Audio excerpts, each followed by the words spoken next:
رب اشرح لی صدری ویسر لی امری واحلل عقدۃ من لسانی یفقہوا قولی۔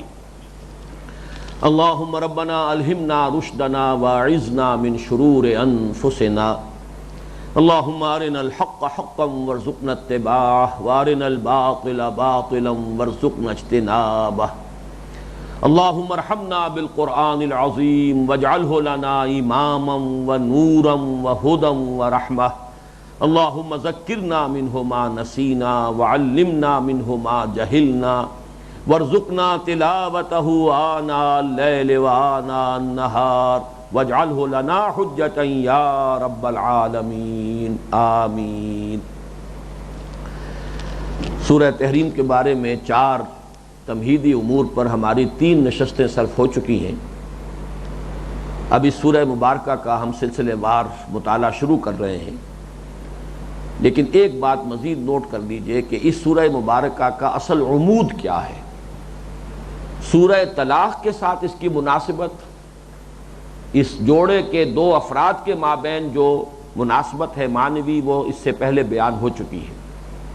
لیکن اپنی جگہ پر ہر سورت کا ایک عمود ہوتا ہے۔ اس سورہ مبارکہ کا عمود کیا ہے اس کو معین کر لیجئے، اس لیے کہ اگرچہ اس سورہ مبارکہ کی اکثر آیات کا تعلق تو عائلی زندگی کے مختلف پہلوؤں سے ہے، لیکن اس میں ایک آیت ایسی بھی آئی ہے جس کا کوئی تعلق عائلی زندگی سے نہیں ہے۔ یا ایھا النبی جاہد الکفار والمنافقین واغلظ علیہم ومأواہم جہنم وبئس المصیر۔ بظاہر تو معلوم ہوتا ہے کہ بالکل انمل بے جوڑ سی بات ہو گئی کہ کہاں عائلی معاملات، کہاں ازواج مطہرات سے متعلق بعض مباحث، کہاں اہل و عیال کے ضمن میں ایک مثبت رول جو ہے، جو ذمہ داری ہے اس کا ذکر ہے، پھر یہ کہ بیویوں کے لیے کچھ نمونے دیے گئے ہیں آخر میں سورہ مبارکہ کے، اہل ایمان کے لیے جو فرعون کی اہلیہ حضرت آسیہ اور حضرت مریم سلام علیہا ان کا ذکر ہے، کافر عورتوں کے لیے حضرت نوح کی بیوی اور حضرت لوط کی بیوی ان کا ذکر ہے، لیکن بیچ میں ایک آیت آئی ہے، یا ایھا النبی جاہد الکفار والمنافقین واغلظ علیہم ومأواہم جہنم وبئس المصیر۔ اس کا تعلق کیا ہے؟ عمود معین ہو جائے گا تو اس کا رب بھی واضح ہو جائے گا۔ عمود کیا ہے؟ عمود یہ ہے کہ انسان کی اپنی شخصیت میں نرمی، شفقت، رأفت، رحمت، یہ ایک پسندیدہ فعل ہے، اچھی بات ہے، اچھی چیز ہے، پسندیدہ وصف ہے، لیکن اس کی بھی ایک حد ہے۔ حد سے بڑھی ہوئی نرمی، اعتدال سے بڑھ کر نرمی، یہ بھی در حقیقت بہت سے مفاسد کو جنم دیتی ہے۔ اہل و عیال کے ضمن میں آپ کی نرمی بڑھ جائے گی، اس سے بھی مفاسد پیدا ہوں گے۔ اسی طرح منافقین کے ضمن میں، کافروں کے ساتھ آپ کا معاملہ نرم ہوگا، اس سے بھی مفاسد پیدا ہوں گے۔ تو گویا کہ نرمی، شفقت، رافت، رحمت یہ مطلوبہ اوصاف ہے، لیکن ایک حد تک، ایک حد پر آ کر یہ پسندیدہ چیز بھی نتیجے کے اعتبار سے منفی نتائج پیدا کر سکتی ہے۔ اسی طرح بیویوں کی رضا جوئی، ان کے احساسات کا لحاظ اور پاس کرنا، ان کے جذبات کا خیال رکھنا، ان کی دلجوئی کرنا، ان کے ساتھ نرمی کی روش اختیار کرنا پسندیدہ وصف ہے۔ اس کی بہت مختلف طریقوں سے تشویق اور ترغیب جو ہے احادیث کے اندر موجود ہے، لیکن اس کی بھی ایک حد ہے۔ تو گویا کہ یہ جو بات شروع ہو رہی ہے ازواج مطہرات سے متعلق بعض جو واقعات تھے ان کے حوالے سے، لیکن اصل بات کیا ہے کہ اگر آپ اس کو جنرلائز کریں گے تو یہ طبیعت کا ایک وصف تھا نبی اکرم صلی اللہ علیہ وسلم میں کہ آپ کی طبیعت میں رافت اور رحمت کا جذبہ جو ہے وہ غالب تھا، نرمی کا جذبہ غالب تھا، لیکن یہ ہے کہ یہی جذبہ ہے جو ایک حد سے آگے بڑھ کر اس سے کوئی نتائج ایسے بھی نکل سکتے ہیں کہ جو ناپسندیدہ ہو۔ جیسا کہ آپ کو معلوم ہے کہ غزوہ بدر کے بعد جو اسیران بدر کے معاملے میں حضور کی رائے یہ تھی کہ ان کو چھوڑ دیا جائے بغیر فدیے کے۔ حضرت ابوبکر کی طبیعت کا بھی رنگ وہی تھا، اس میں بھی ان ارحم امتی بے امتی ابو بکر، ارحم امتی بے امتی ابو بکر، وہی رحمت، رافت، شفقت، طبیعت میں رقت حضرت ابوبکر کے بھی کامل عکس تھا حضور کے مزاج کا۔ لیکن یہ کہ آپ کو معلوم ہے کہ قرآن مجید نے تصویب کی ہے حضرت عمر کی رائے کی، واشدہم فی امر اللہ عمر، اللہ کے معاملے میں، اللہ کے دین کے معاملے میں سب سے زیادہ سخت جو ہے حضور کے صحابہ میں سے، آپ فرما رہے ہیں میرے صحابہ میں سے وہ عمر ہے۔ تو یہ دونوں مزاج ہیں۔ تو پہلا مزاج جو ہے وہ حضور کی شخصیت میں بہت راسخ تھا، اس کا غلبہ تھا، اور وہ اہل و عیال کے ضمن میں بھی اس کا ظہور ہوا، اس پر گویا کہ یہاں حضور صلی اللہ علیہ وسلم سے گفتگو ہو رہی ہے۔ باقی یہ کہ یہی معاملہ وہ تھا جو منافقین کے ضمن میں بھی، وہ بھی حضور کی اس رحمت اور رافت اور شفقت اور آپ کے اندر جو مروت کا جذبہ تھا جو غالب تھا، اس سے غلط فائدہ اٹھاتے تھے۔ اب آگے چلیے، اس سورہ مبارکہ سے ایک بات اور سامنے آئے گی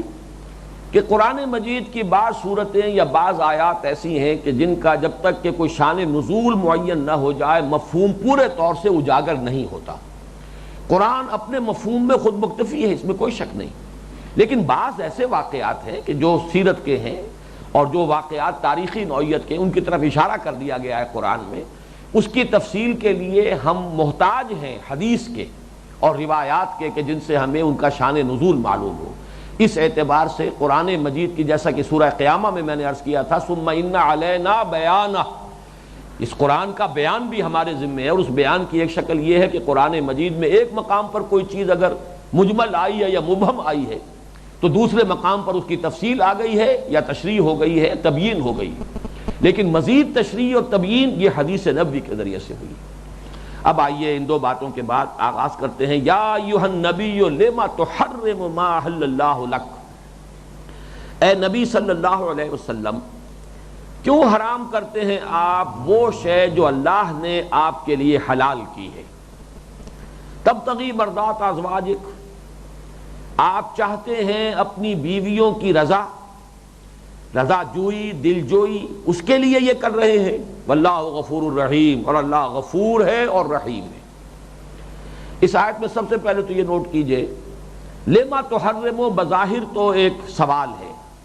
لیکن جیسا کہ میں نے بار عرض کیا ہے، استفہام جو ہے وہ مختلف چیزوں کے لیے آتا ہے۔ استفہام تقریری بھی ہے، استفہام انکاری بھی ہے۔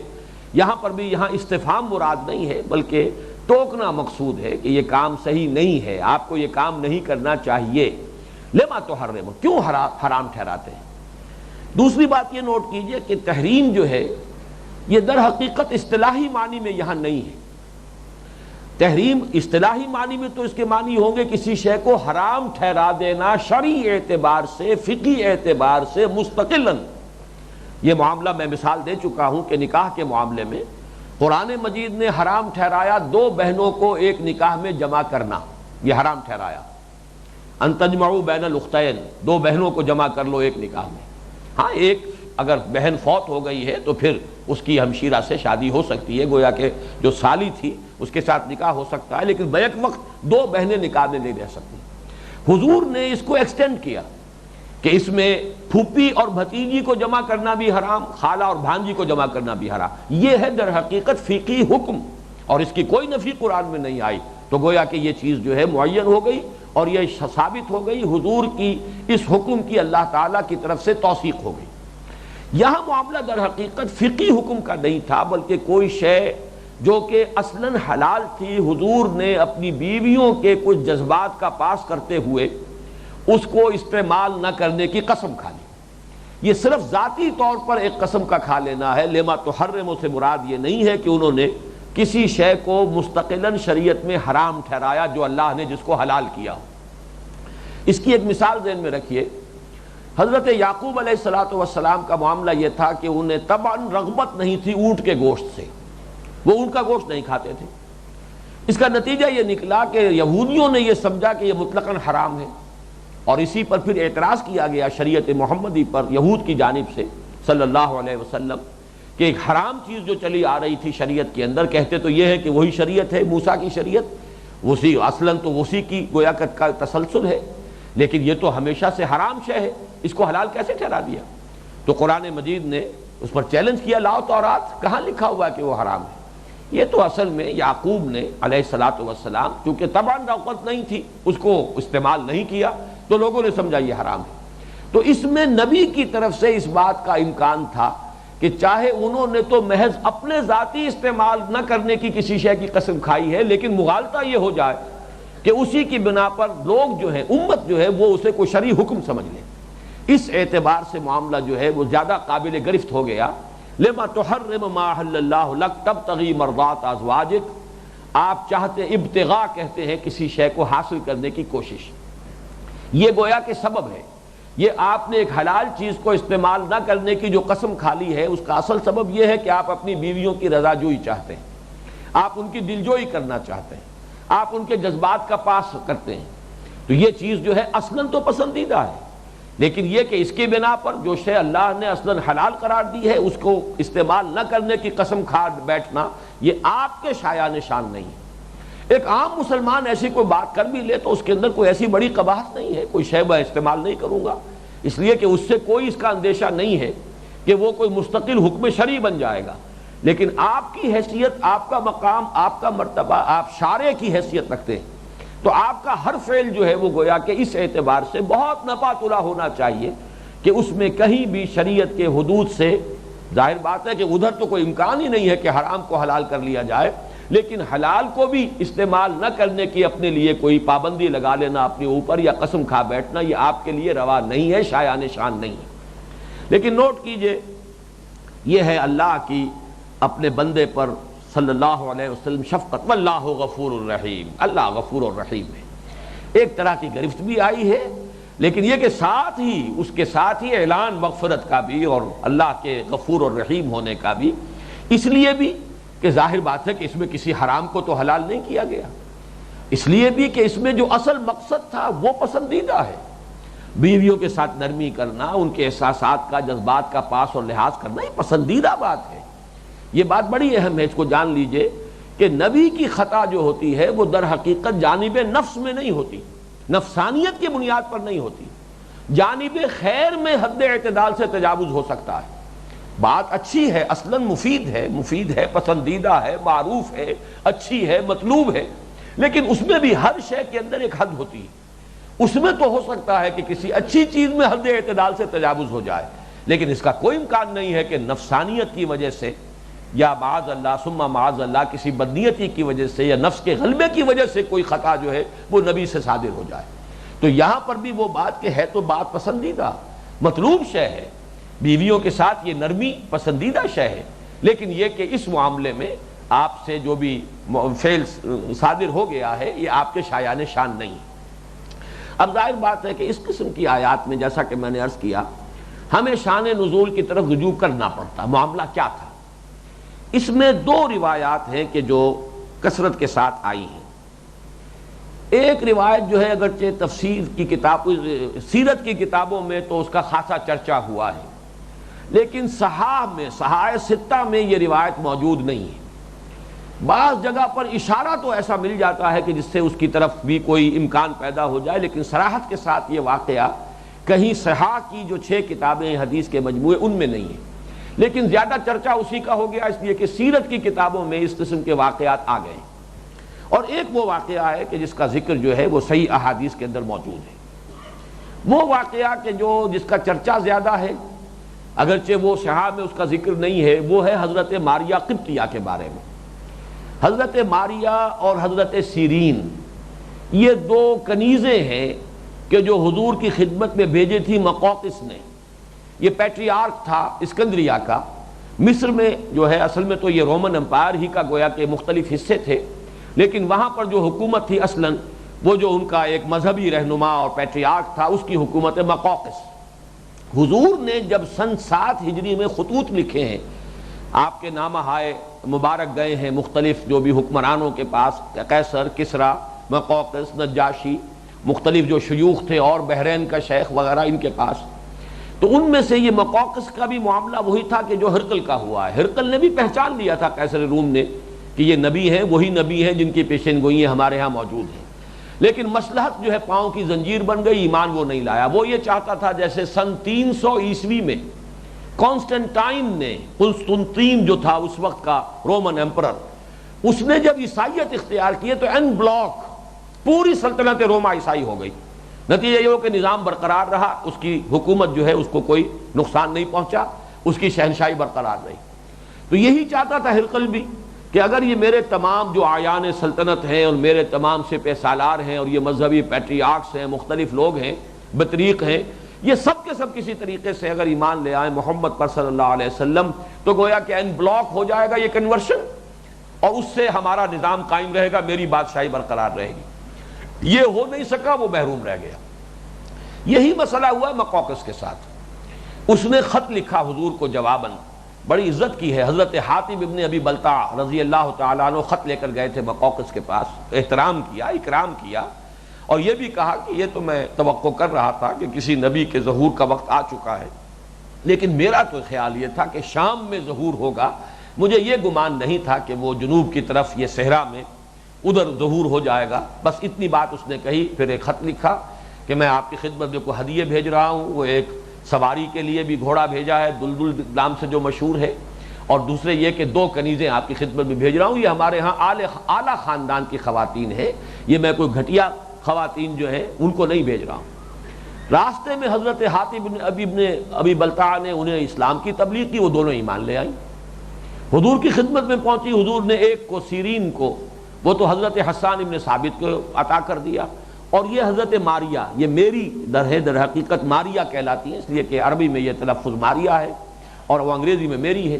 ماریہ قبطیہ، چونکہ کاپٹک، میری دی کاپٹک، چونکہ آئی تھی وہاں سے مصر سے، اور وہاں کا جو مذہب تھا تو اس اعتبار سے یہ ماریہ قبطیہ ہیں. انہی کے بطن سے پھر حضرت ابراہیم کی ولادت ہوئی ہے سن 8 ہجری میں، جن کا انتقال ہو گیا صغیر سنی میں، لیکن یہ کہ بہرحال انہی سے اللہ تعالیٰ نے حضور کو پھر اولاد دی ہے. پورے مدنی دور میں حضور کے ہاں کوئی اولاد کسی بھی زوجہ مطہرہ سے اور آپ کی کسی بھی اہلیہ سے کوئی اولاد نہیں ہوئی ہے تو صرف انہی سے ماریہ قبطیہ سے ایک بیٹے کی ولادت ہوئی، ان کا انتقال ہو گیا، ان کا نام ابراہیم. بلکہ لطیفے کے درجے میں آپ کو بتا رہا ہوں، میرے ذہن میں یوں قائم ہے یہ بات کہ حضرت ابراہیم جب مصر گئے تھے، وہاں سے اس وقت کا جو بادشاہ تھا ہکسوس کنگز میں سے، اس نے اپنی بیٹی حضرت ابراہیم کی خدمت میں پیش کی ہے، ہاجرہ، اور ان کے بطن سے پھر حضرت اسماعیل ہوئے ہیں. ان کی اولاد میں حضور ہیں صلی اللہ علیہ وسلم. پھر حضور کے ہاں وہیں سے مصر سے یہ حضرت ماریہ قبطیہ آ رہی ہیں، اور ان کے بطن سے جو بیٹا ہوا ان کا نام ابراہیم ہے. یہ ایک طرح سے یوں سمجھیے کہ ایک سرکل مکمل ہوتا ہے، لیکن یہ صرف ایک لطیفے کے درجے میں ہے. اور انہی کے بارے میں حضور کا یہ قول ملتا ہے کہ لو عاش ابراہیم لکان نبیا، اگر ابراہیم زندہ رہتے تو وہ نبی ہوتے. اس کو بعض قادیانی جو ہیں استعمال کرتے ہیں دلیل کے طور پر ختم نبوت کے خلاف، کہ حضور نے جب یہ فرمایا ہے کہ لو عاش ابراہیم لکان نبیا، تو اس سے تو ثابت ہو گیا کہ نبوت کا سلسلہ ختم نہیں ہوا. اس پر مجھے ایک مرتبہ بڑی کنفرنٹیشن کی کیفیت ہو گئی تھی. ٹورنٹو میں ایک صاحب سے گفتگو ہو رہی تھی، قادیانی ایک شخص تھا. وہ جب کج پیسی پر اتر آیا تو اللہ نے فوراً جواب سجھا دیا، مجھے اللہ کا شکر ہے. فبہت الذی کفر والی کیفیت اس کی ہو گئی تھی. میں نے کہا لا کے ساتھ ہے، جب شرطیہ کلام آتا ہے تو قرآن مجید میں یہ آیت بھی موجود ہے کہ اگر اللہ کا کوئی بیٹا ہے تو میں سب سے پہلے اس کو پوجوں گا. تو یا تو یہ کہ اس میں پھر ثابت کیجئے کہ حضور کے لیے شرک کا بھی امکان ہے. لیکن یہاں تو اصل میں کسی شے کی نفی کی شدت کے لیے بات کہی جاتی ہے. اگر ایسا ہوتا تو میں یہ کرتا، لیکن یہ کہ اس کا کوئی امکان نہیں. نہ وہاں کوئی امکان تھا کہ اللہ کے کوئی بیٹا ہو اور حضور اس کو پوجے، نہ یہاں اس کا کوئی امکان تھا کہ حضرت ابراہیم زندہ رہتے اور وہ نبی ہوتے. لیکن یہ کہ اس کو صرف دلیل بنا لینا کسی طرح صحیح نہیں. بہرحال یہ معاملہ پیش آیا حضرت ماریہ قبطیہ کے بارے میں، بعض روایات کے اعتبار سے کہ باری تھی حضرت حفصہ کی رضی اللہ تعالی عنہ. حضور جب ان کے حجرے میں گئے ہیں تو وہ کہیں نہیں تھیں، گئی ہوئی تھیں. حضرت ماریہ وہاں آ گئیں، حضور نے مقاربت کر لی. حضرت حفصہ کے علم میں جب یہ بات آئی تو وہ ناراض ہوئی، تو حضور نے پھر اس پر قسم کھا لی. ہو سکتا ہے کہ حضرت ماریہ چونکہ بہت حسین تھی، مصر سے آئی تھیں. حضرت عائشہ کہتی ہیں کہ حضور کی کسی اور بیوی سے مجھے غیرت کا احساس نہیں ہوا، لیکن یہ کہ ماریہ کے آنے کو میں نے بھی محسوس کیا، اس لیے کہ وہ نہایت حسین و جمیل تھی. تو یہ ایک احساس ہے خواتین کا، ایک فطری اور طبیعی احساس ہے، اس میں کوئی بات جو ہے قباحت والی نہیں ہے.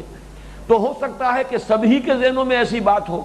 اور حضور نے پھر قسم کھا لی ہو کہ میں ماریہ سے، یعنی ماریہ قبطیہ سے اب یہ تعلق جو ہے، تعلق ازدواج یا جو بھی زن و شوق کا معاملہ ہے وہ میں نہیں کروں گا. ایک رائے یہ ہے روایت کے اعتبار سے کہ بیویوں کی رضا جوئی کے لیے تبتغی مرضات ازواجک ایک شے کہ جو حلال ہے، جیسا کہ میں اس سے پہلے بیان کر چکا ہوں، ما ملکت ایمانکم، یہ مستقل ایک ہے شعبہ کے قرآن مجید میں، جو ہمارا پہلا درس تھا اس تیسرے حصے کا، اس میں بھی دونوں مقامات پر آیا ہے. الا علی ازواجہم او ما ملکت ایمانہم فانہم غیر ملومین. تو اس میں ملامت کا کوئی پہلو ہے نہیں. دوسرا معاملہ جو ہے وہ زیادہ جو ہے روایات کے اعتبار سے قوی ہے، اور وہ معاملہ ہے حضور کا ایک معمول تھا کہ عصر اور مغرب کے درمیان آپ ایک چکر لگاتے تھے تمام ازواج مطہرات سے مزاج پرسی کے لیے۔ اب فرض کیجئے 7 8 9 بھی ایک وقت جو ہے حضور کے عقد میں رہی ہیں، تو یہ کہ اب باری تو آ رہی ہے، 9ویں دن آئے گی، شب باشی کا معاملہ، لیکن روزانہ ایک ملاقات، مختصر ملاقات، تو آپ عصر مغرب کے درمیان چند منٹ کے لیے تمام ازواج کے ہاں جاتے تھے۔ اس میں ایسا ہوا کہ ایک مرتبہ حضرت زینب بنت جحش رضی اللہ تعالی عنہا کے ہاں کہیں سے شہد آ گیا، وہ شہد حضور کو پیش کیا، انہوں نے تناول فرمایا، اس میں کچھ معمول سے زیادہ وقت لگ گیا۔ اس پر اب وہ رشک تو ہے، بہرحال حضور کے ازواج مطہرات بھی آخر عورت تھیں، عورتوں کے اندر رشک تو ہوتا ہے کہ یہ معمول کے خلاف حضور نے حضرت زینب کے ہاں زیادہ وقت جو ہے لگانا شروع کر دیا ہے۔ کئی دن متواتر ایسا ہو گیا کہ وہ شہد پیش کرتی ہیں، یہ شہد کھا رہے ہیں، حضور تناول فرما رہے ہیں، نتیجتاً وقت زیادہ لگ گیا۔ تو حضرت عائشہ اور حضرت حفصہ رضی اللہ تعالی عنہما، حضرت عائشہ حضرت ابو بکر کی صاحبزادی ہیں، حضرت حفصہ یہ حضرت عمر کی صاحبزادی ہیں،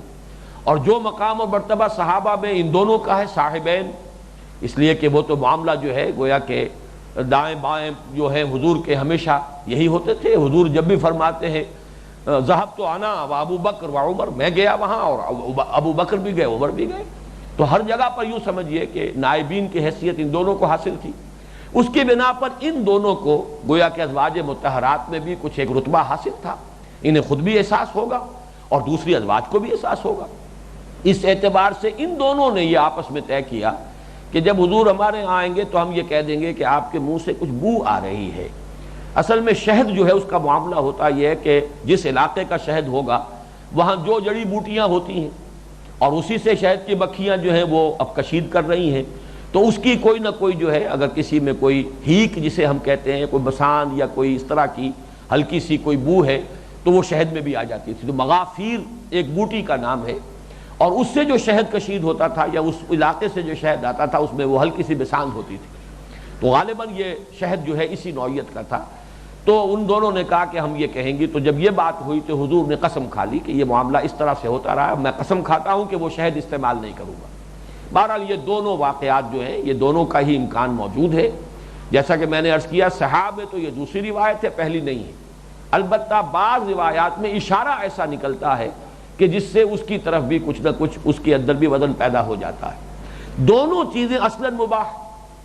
اس پر جب حضور نے قسم کھا لی تو اب گویا کہ اللہ تعالیٰ کی طرف سے یہ آپ کو ٹوکا جا رہا ہے، یا ایھا النبی لما تحرم ما احل اللہ لک تبتغی مرضات ازواجک واللہ غفور الرحیم۔ اے نبی کیوں آپ حرام کر رہے ہیں؟ اب یہاں میں اضافہ کر رہا ہوں اپنے اوپر، اس لیے کہ یہ حرام کر دینا جو ہے مستقل شریعت کے ضابطے اور قانون کے اعتبار سے نہیں تھا، کیوں اپنے اوپر حرام کر رہے ہیں وہ شے ما احل اللہ لک جو اللہ نے آپ کے لیے حلال کی ہے۔ مل کے یمین سے تمتع کرنا یہ بھی جائز ہے، حلال ہے، فإنہم غیر ملومین۔ اسی طریقے سے یہ شہد کا کھانا یہ بھی حلال شے ہے، اس کا استعمال کرنا اس پر کوئی پابندی نہیں ہے، لیکن یہ کہ چونکہ ایک تو یہ کہ شفقت حضور کا مقام، پھر خاص طور پر یہ کہ جذبہ محمود ہے، تبتغی مرضات ازواجک، یہ جذبہ جو ہے یہ کوئی ناپسندیدہ نہیں ہے بلکہ جذبہ محمود ہے، لیکن صرف یہ کہ تھوڑا سا حد اعتدال سے تجاوز ہو گیا ہے۔ واللہ غفور الرحیم، اللہ غفور الرحیم ہے۔ قد فرض اللہ لکم تحلۃ ایمانکم، اللہ نے مقرر کر دیا ہے تمہارے لیے اپنی قسموں کا کھولنا، حلال کرنا۔ حل کہتے ہیں کسی شے کو کھول دینا، عقد کہتے ہیں باندھنا، اسی لیے ارباب حل و عقد جو کسی ادارے میں، کسی قوم میں، کسی معاشرے میں جو لوگ فیصلہ کن اہمیت کے حامل ہو، کوئی جس چیز کو چاہے کھول دیں، جس چیز کو چاہے باندھ دیں، تو حل و عقد کہلاتا ہے۔ تو حل جو ہے اس کے معنی ہے کھول دینا، تو تحلۃ ایمانکم اپنی قسموں کا کھول دینا۔ یہاں میں ذرا یہ عرض کر دوں کہ اس میں بہت بڑا تسامح ہوا ہے مولانا امین حسن اصلاحی صاحب سے، اور انہوں نے ترجمہ کر دیا اللہ نے فرض کر دیا ہے تم پر اپنی قسموں کا کھولنا، یہ بڑا غلط ترجمہ ہے۔ فرض لک آیا ہے یہاں، قد فرض اللہ لکم، اگر یہاں علا ہوتا تو کسی شے کی فرضیت ہوتی، یہاں ہے فرض اللہ لکم، اللہ نے تمہارے لیے مقرر کر دیا ہے۔ اس سے مراد ہے کہ اللہ ایک قاعدہ دے چکا ہے، قانون آ چکا ہے، یہ سورہ مائدہ کی، چنانچہ باقی تمام مترجمین نے ترجمہ یہ کیا ہے، اللہ نے تمہارے لیے راستہ مقرر کر دیا ہے، طریقہ کھولنے کا۔ قسموں کو اگر کھولنا ہو تو اس کے لیے کفارے کی شکل اللہ جو ہے وہ طے کر چکا ہے۔ چنانچہ یہ سورہ مائدہ کی آیت نمبر 89 کے اندر یہ پورا قاعدہ بیان ہو چکا ہے۔ وہاں فرمایا گیا کہ کچھ تو لغو قسمیں ہوتی ہیں جو انسان بغیر کسی ارادے کے ایسے ہی عربوں میں خاص طور پر، چونکہ یہ تقیہ کلام ہے، واللہ باللہ کے بغیر ان کا جملہ کوئی شروع ہی نہیں ہوتا، ہر جملے سے پہلے واللہ یا باللہ ہوگا، تو یہ در حقیقت قسم کھانے کے لیے نہیں ہوتا، یہ ان کا ایک اسلوب کلام ہے، انداز گفتگو ہے۔ اس کو تو کہا گیا ہے تو لغو ہے، اس پر تو اللہ تم سے مواخذہ نہیں کرے گا۔ لیکن جو تم ارادہ کر کے قسم کھا لو، اب اس کو اگر کھولو گے تو اس کا کفارہ ہے۔ تو یہ ہے در حقیقت جو سورہ مائدہ کی آیت نمبر 89 میں پورا قانون دیا جا چکا ہے، اس کی طرف اشارہ ہو رہا ہے۔ اور یہ بھی سامنے آ جائیے کہ اس سے یہ معین ہو رہا ہے کہ اس سورہ مبارکہ کا زمانہ نزول کب کا ہے؟ سورہ مائدہ کے بعد، اس لیے کہ وہاں یہ در حقیقت قاعدہ قانون جو ہے کفارے کا وہ بیان کیا جا چکا ہے۔ تو قد فرض اللہ لکم، یہ لام اور علا کا استعمال جو ہے اکثر و بیشتر یہ نظر انداز ہو جاتا ہے۔ میں نے بارہا عرض کیا ہے کہ یہ دو جو حروف جار ہیں ان سے معنی میں زمین و آسمان کا فرق واقع ہو جاتا ہے۔ القرآن حجت لک او علیک، اب یہاں پر قرآن تمہارے حق میں حجت ہے یا تمہارے خلاف حجت ہے؟ یا تمہارے خلاف دلیل بنے گی، تمہارے خلاف استغاثہ لے کر قرآن کھڑا ہوگا اللہ تعالیٰ کی عدالت میں، یا تمہارے حق میں سفارش کرے گا، تمہارے حق میں شفاعت کرے گا، تمہارے حق میں دلیل بنے گا، اس دنیا میں بھی دلیل راہ بنے گا اور آخرت میں بھی تمہارا سفارشی بنے گا۔ اے اللہ یہ مجھے پڑھتا تھا، اے اللہ یہ اپنا بہترین وقت مجھے سمجھنے پہ صرف کرتا تھا، پروردگار یہ راتوں کو کھڑا رہا ہے میرے ساتھ، وَمِنَ اللَّيْلِ فَتَهَجَّدْ بِهِ نَافِلَةً لَكَ، پروردگار یہ اپنی نیند جیسی عزیز شے کو قربان کر کے اور اپنی استراحت کی قربانی دے کر کھڑا ہوتا رہا ہے میرے ساتھ، تو یہ اللہ تعالیٰ کے ہاں جو ہے سفارش کرے گا قرآن۔ جیسے کہ رمضان کے ذکر میں اور رمضان میں جو قیام اللیل ہے اس کے بارے میں وہ حدیث بارہا میں نے آپ کو سنائی ہے حضرت عبداللہ ابن عمرو بن العاص سے، الصیام والقرآن یشفعان للعبد، یہ دونوں اللہ تعالیٰ کے ہاں انسان کے لیے، بندے کے لیے شفاعت کریں گے۔ تو لام کسی شے کے حق کے لیے، کسی شے کے لیے افادہ، استفادے کے لیے، اور علا اس کی ذمہ داری، اس کی رسپانسبلٹی، اس کے اوپر فرض ہو جانا، اس کی مسئولیت ہو جانا، تو ان دونوں میں زمین و آسمان کا فرق ہو جاتا ہے۔ تو قد فرض اللہ لکم تحلۃ ایمانکم، اللہ نے تمہارے لیے راستہ کھول دیا ہے، قسموں کے کھولنے کا قاعدہ، اس کا قانون بیان کر دیا ہے، اس میں کوئی دقت نہیں ہے۔ اگر آپ قسم کھا بیٹھے ہیں تو کوئی بات نہیں ہے، آپ قسم کھول سکتے ہیں، اس کا کفارہ ادا کیجئے۔ واللہ مولاکم وہو العلیم الحکیم، اللہ تم سب کا مولا ہے، اللہ تمہارا پشت پناہ ہے، تمہارا حامی ہے، خیر خواہ ہے، مددگار ہے۔ یہ لفظ مولا جو ہے عربی زبان کا، واقعہ یہ ہے کہ ہماری زبان کے یہ سارے الفاظ جو میں نے استعمال کیے ہیں جمع کیے جائیں تب کہیں جا کے یہ مفہوم جو ہے اس سے ادا ہوتا ہے لفظ مولا کا۔ تو ہوا مولاکم، تمہارا مددگار، تمہارا حامی، تمہارا پشت پناہ، تمہارا خیر خواہ۔ اور اس میں اشارہ کیا جا رہا ہے کہ اللہ تعالیٰ گرفت بھی کرتا ہے اگر، تو اس کی گرفت بھی تمہاری مصلحت کے لیے۔ اللہ نے تم پر کوئی ذمہ داریاں ڈالی ہیں تو اس میں بھی تمہاری مصلحت ہے، اللہ نے کوئی چیزیں حرام کر دی ہیں تمہارے لیے تو اس میں بھی تمہاری بہتری ہے۔ اللہ تعالیٰ تو غنی ہے، واللہ غنی عن العالمین، تمام جہانوں سے وہ بے پرواہ ہے، وہ بے نیاز ہے، اسے کوئی احتیاج نہیں ہے۔ واللہ مولاکم وہو العلیم الحکیم، وہ علیم اور حکیم ہے، جو بھی اس نے احکام دیے ہیں شریعت کے، جو بھی اس نے نظام دیا ہے تمہیں، چاہے وہ آئلی نظام ہو، چاہے وہ معاشرتی نظام ہو، چاہے وہ جو معاشی احکام ہیں حلت اور حرمت کے، وہ سب کے سب جو ہے اللہ تعالیٰ کے علم کامل کی بنیاد پر ہیں، اللہ تعالیٰ کی حکمت بالغہ کی بنیاد پر ہیں۔ علم کامل اور حکمت بالغہ، ان دونوں کو سمجھنا چاہیے کہ منبع اور سرچشمہ ہے ان احکام شریعت کا۔ تو قد فرض اللہ لکم تحلۃ ایمانکم واللہ مولاکم وہو العلیم الحکیم، وہ علیم ہے اور حکیم ہے۔ اب آئیے تیسری آیت کی طرف۔ وَإِذْ أَسَرَّ النَّبِيُّ إِلَىٰ بَعْضِ أَزْوَاجِهِ حَدِيثًا، اور جب کہ ایک بات راز کے طور پر کہی نبی نے اپنی ازواج میں سے کسی کو، بعض ازواجہ حدیثہ، ایک بات یہاں ذرا نوٹ کر لیجئے، یہ اسرہ یسر اسراراً، کیونکہ میرا یہ نام ہے اس کے حوالے سے ذرا اس کی تھوڑی سی وضاحت ہو جائے۔ اسرہ یہاں آیا ہے الا، اسرہ اگر بغیر الا کے ہوگا تو کسی شے کو چھپانا، اسرہ الا، کسی کو کچھ چھپا کر بتانا، بطور راز بتانا، خفیہ طور پر بتانا۔ تو اسرار کا جو لفظی معنی ہے وہ یہی ہے، کسی شے کو چھپانا یا کسی شے کو بطور راز کسی کو بتانا، خفیہ طریقے پر کسی کو اطلاع دینا بطور راز کے۔ لیکن اس میں ایک بات یہ ہے کہ یہ ان چند الفاظ میں سے عربی زبان کے کہ جن میں دو مفہوم متضاد بیک وقت موجود ہوتے ہیں۔ لفظ اسرار کا اصل مفہوم تو یہی ہے، لیکن جو باب افعال کا خاصہ ہے، سلب ماخذ اسے کہتے ہیں، جیسے فلوس پیسہ، افلاس کہتے ہیں پیسہ نہ ہونے کو، اسی طریقے سے طاقت، اطاقت کہتے ہیں کسی کی طاقت نہ ہونے کو، اطاقت باب افعال سے جب آئے گا، وہ علی الذین یطیقونہ فدیۃ طعام مسکین، اگر وہ لوگ جو ہے روزہ رکھنے کی طاقت نہیں رکھتے، چاہے وہ مرض کی وجہ سے ہے، چاہے یہ شیخ فانی ہے، اتنا بوڑھا ہو چکا ہے، اتنا ضعیف ہے کہ اس بات کا اندیشہ ہے کہ روزہ رکھے گا تو کہیں اس کی موت واقع نہ ہو جائے، تو وہاں پہ یطیقون در حقیقت اس معنی میں آیا ہے کہ جن کے اندر یہ کیفیت موجود نہیں ہے، طاقت نہیں ہے، تحمل نہیں کر سکتے روزے کا، تو اطاقت جو ہے باب افعال سے آیا ہے سلب ماخذ کے طور پر۔ اسی طرح اسرار کے معنی ہے کسی راز کا فاش کر دینا، یہ بھی اس مفہوم بیک وقت موجود ہے۔ یہ ایک زمانے میں جب وہ سن 82-83 کا معاملہ ہے، میرے سے متعلق بہت سی کنٹروورسیاں پریس میں، نہ صرف اس ملک کے پریس میں بلکہ انٹرنیشنل پریس میں بھی بہت سی باتیں چل رہی تھیں، اس وقت میرے نام پر بھی ایک بحث چھیڑ دی گئی تھی یہاں اخبارات میں، تو اس وقت پھر خود مجھے جو ہے تحقیق کرنی پڑی، تو لسان العرب کو جب میں نے کھول کر دیکھا تو پھر مجھے ایک طرح کی خوشی ہوئی کہ یہ تو لفظ بہت جامع ہے جو اللہ نے مجھے نام کے طور پر اپنے والدین کے ذریعے سے عطا کیا ہے، کہ اس میں دونوں معنی موجود ہیں، خفیہ بھی بتانا اور علن اعلان بتانا، راز کو فاش کر دینا۔ اس راز کو ایک مرد قلندر نے کیا فاش، تو راز کا فاش کر دینا جو ہے وہ بھی اس لفظ کے مفہوم میں داخل ہے۔ بہرحال یہاں یہ لفظ آیا ہے اذ اسر النبی الی بعض ازواجہ حدیثا۔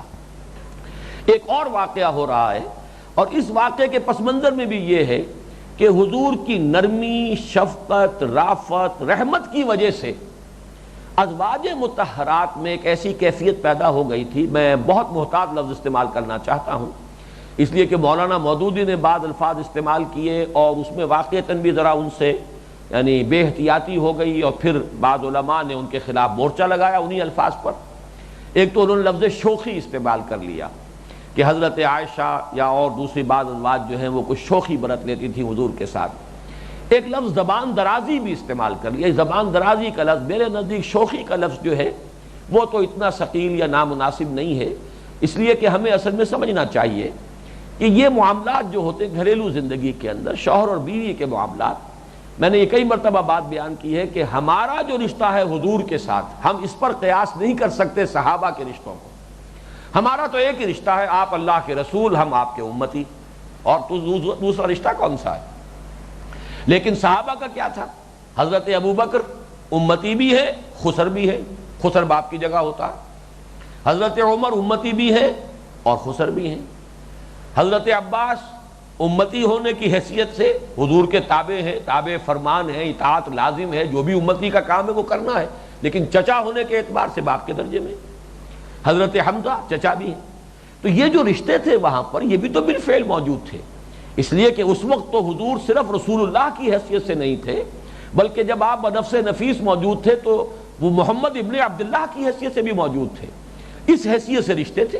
یہ رشتہ جو ہے چچا بھتیجے کا، یہ رشتہ جو خسر داماد کا ہے، یہ محمد ابن عبداللہ کے ساتھ ہے، یہ محمد الرسول اللہ کے ساتھ نہیں ہے۔ اسی لیے سورہ حجرات میں ہم چل کر پڑھیں گے آیت وَاعْلَمُوا أَنَّ فِيكُمْ رَسُولَ اللَّهِ، اے مسلمانوں پیش نظر رکھو اس بات کو،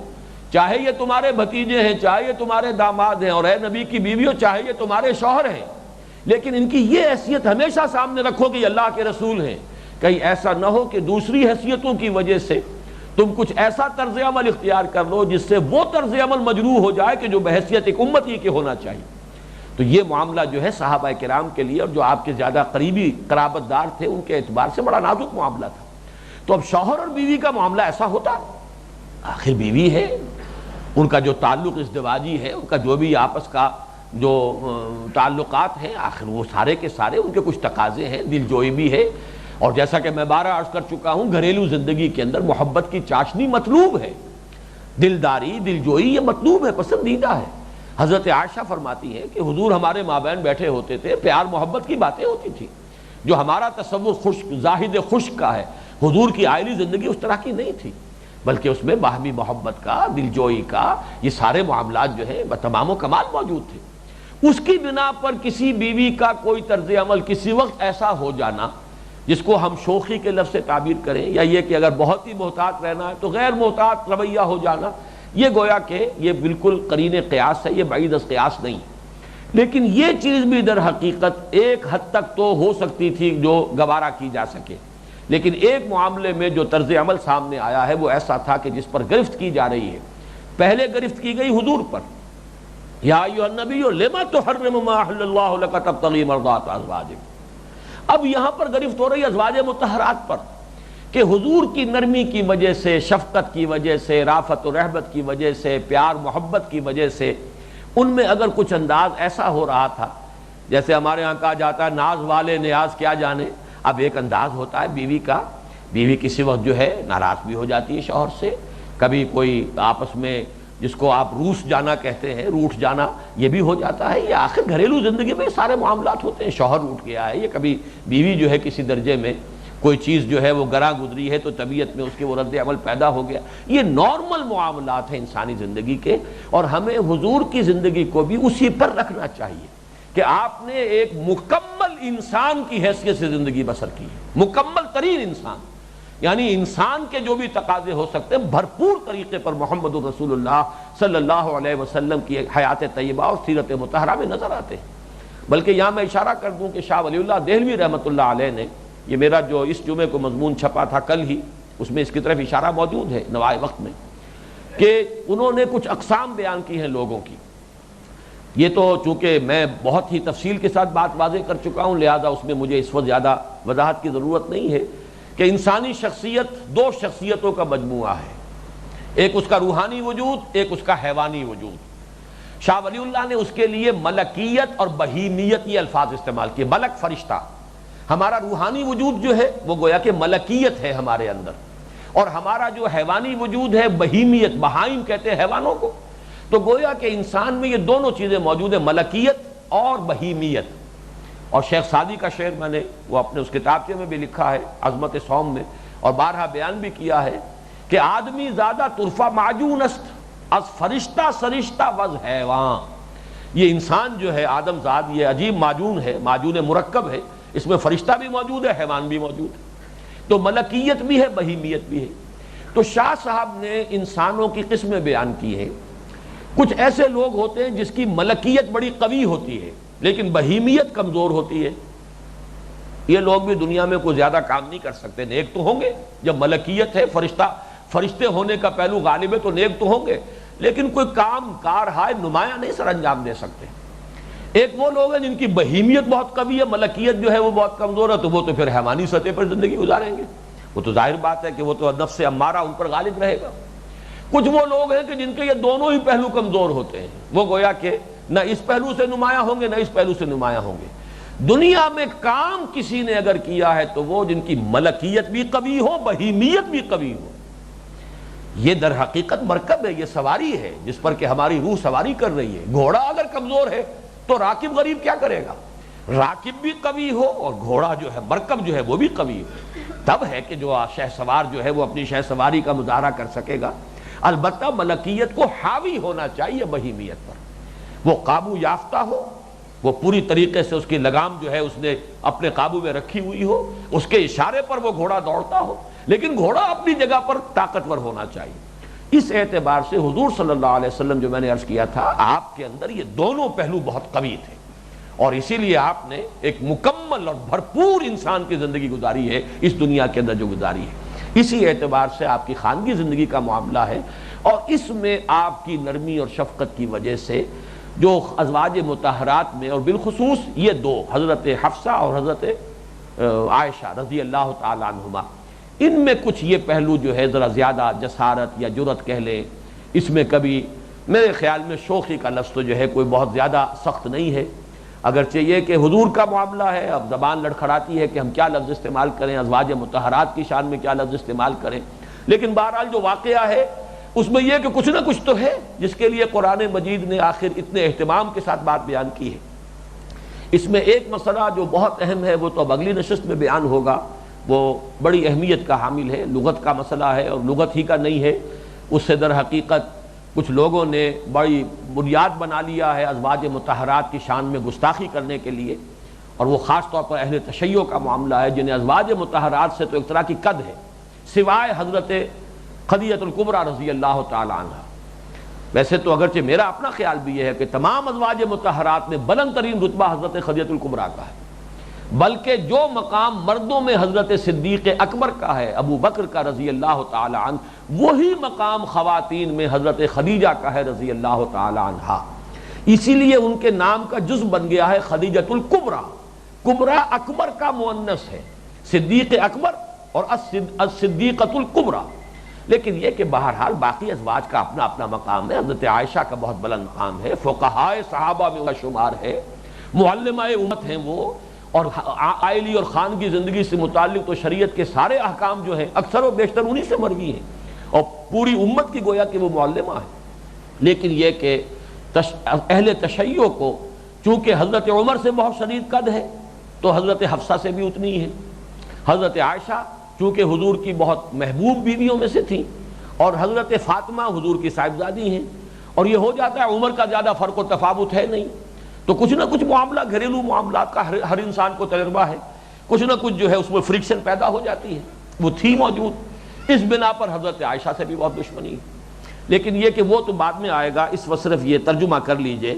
وَإِذْ أَسَرَّ النَّبِيُّ إِلَىٰ بَعْضِ أَزْوَاجِهِ حَدِيثًا، اور یاد کرو جب کہ بطور راز بتائی ایک بات نبی نے اپنی بیویوں میں سے کسی کو، ایک کو،